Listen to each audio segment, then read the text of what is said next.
a raf, a fortune teller, a soothsayer, a madman. He breaks up families. He turns mother against daughter, father against son. He insults our gods. He looks down on our tradition. He is possessed by a jinn. And Allah Ta'ala said, وَمَا صَاحِبُكُمْ بِمَجْنُونَ. And your companion is not mad. Abu Lahab used to go to the gate of Mecca, and when people come for Hajj, he used to say, when you go to Mecca, you're going to hear about a man called Muhammad. He's my nephew, but don't bother pay attention to him because he's not alright up here. He's a bit crazy. Abu Lahab, his own uncle, used to go to the gate of Mecca and slander him. And Allah revealed it in the Quran. وَيْلٌ لِكُلِّ هُمَزَةٍ لُمَزَةٍ الَّذِي جَمَعَ مَالًا وَأَدَّدَ. Woe be unto every slanderer and backbiter who piles up wealth thinking that it can avail him. But you know, when you tell a person, don't listen to that person. Don't listen to that sheikh.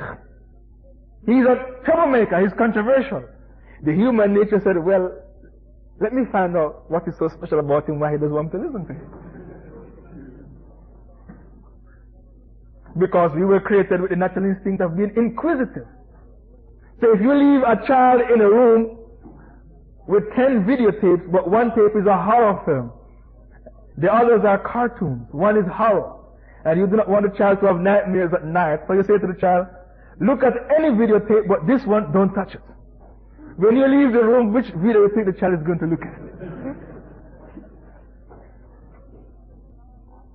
So then Allah said to Adam, eat from any tree, but do not touch this tree. Allah said to Adam, eat and drink, but do not touch this particular tree. Adam wanted to know what is so special about it. And the shaitan came and said, do you know what is special about that tree? If you eat from it, you will never die. And then the shaitan said, Wallahi. And so he fell for the trick. He ate from it. Back to our topic.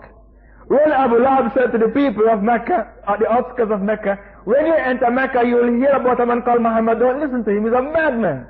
He's not alright up here. He was given dawah for the Prophet. He was given publicity to the Prophet. So when Salman Rushdie, or Rushdie, he's rushing to die, wrote his novel, and his book became a bestseller, hundreds of people embraced Islam. So when the Kafirs plot against Islam and Muslims, what Allah Ta'ala said, وَيَمْكُرُونَ وَيَمْكُرُ اللَّهُ وَاللَّهُ خَيْرُ الْمَاكِرِينَ. They plot and plan, and Allah too, He plots and plans, and the best of plotters and planners is Allah. So the third phase was to slander the Prophet. The fourth phase was, when this slander did not work, was to persecute the Muslims. So they intensified their persecution. They killed Sumayya. They killed her husband, Yasir. They almost killed her son Ammar, and then he renounced Islam with his tongue. And then some Sahaba said, you left Islam, and then Allah revealed it in the Quran, إِلَّا مَنْ أُكْرِوَ قَلْبُهُ مُطْمَئِنْ بِالْإِيمَانِ, except those who were forced, but their hearts are contented with Iman. Therefore Ammar was still a Muslim. They intensified their persecution. So the first phase is to ignore, the second to bar him out, the third to slander him, the fourth to persecute him, and the fifth stage was to kill the Muslims. And they started to kill them, as I said. They killed Yasir, they killed her, they killed Sumayya, and they killed a few more Muslims. And so the Muslims had to migrate to Abyssinia. Why did the Prophet ﷺ choose Abyssinia? The great scholar of Islam, Nasir Omar, he produced a tape called Fiqh al-Waqi'. I encourage all of you to listen to that tape. Fiqh al-Waqi'. Nasir Omar asked a question on that tape.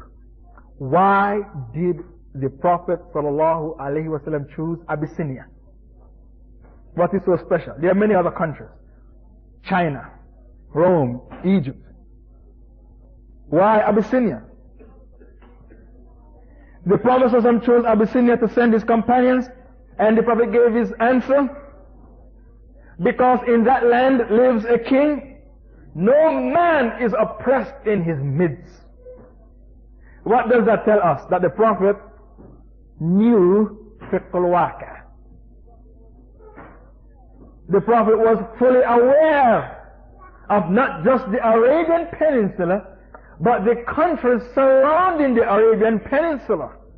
So when the time came for his companions to run away from Mecca, to save themselves from being killed, he chose Abyssinia because in that land, Ethiopia, lived a king. In his midst, no man is wronged. So for you to be a mufti, an Islamic leader, you have to know fiqh al-waqi', knowledge of contemporary events, knowledge of current events. So if you live in your palace, in your office, and you don't know what is happening to the Muslims around you, you only know about your country, you don't even know properly about your country. You don't know about the affairs of the Muslims around you. You are not a scholar, a proper scholar that is, and you are not a Muslim leader.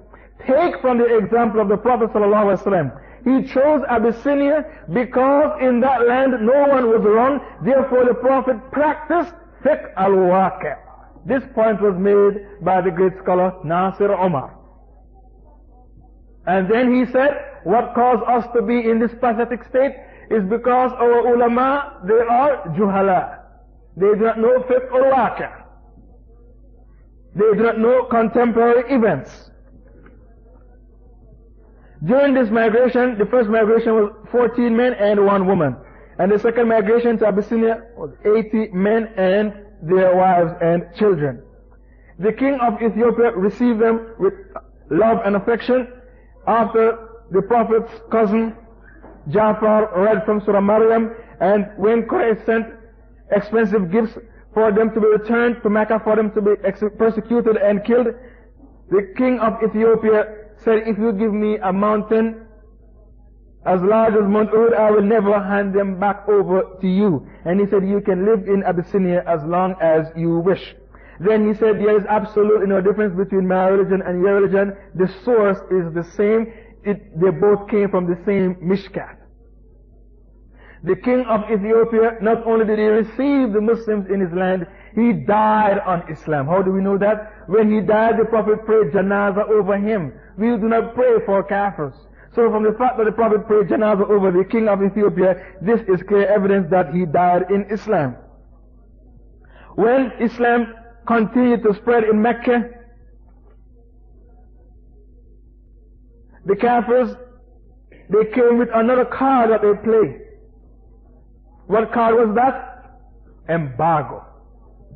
So do not think that embargo is something new, that the United Nations, anytime they see a Muslim country trying to implement the Sharia, they use embargo to starve them, for them to renounce their deen.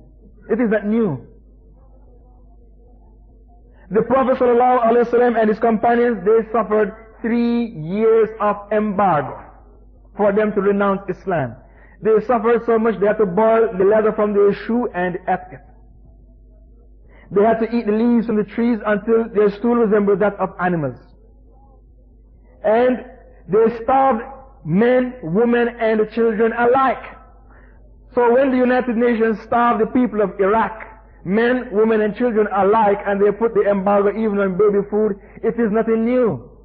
Quraysh did it to the Muslims for 3 long years.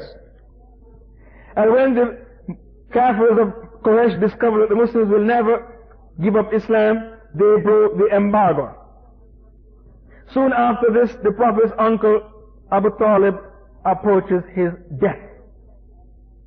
When he approached his death, the Prophet rushed to his bedside. He meant a lot to the Prophet because he protected the Prophet. And he said to the Prophet, go and preach whatever you want, I will always be by your side. The Prophet said to him, my beloved uncle, repeat after me these 4 words. La ilaha illallah. If you do, I will intercede with Allah for you to enter the paradise. Abu Talib said, I'm afraid that the women of Quraysh will laugh at me, so I will not repeat. And when the Prophet went there to give him his shahada, the Prophet found Abu Jahl and 2 other men. Abu Jahl said, do not repeat after him, die with dignity, die with honor, die on the religion of your father Abdul Muttalib, who was a pagan. So the last words of Abu Talib was, ala millat Abdul Muttalib, on the religion of Abdul Muttalib, and so he died a kafir. When this incident took place, the Prophet was broken hearted. He was hurt. So Allah revealed in Surah Qasas verse 15,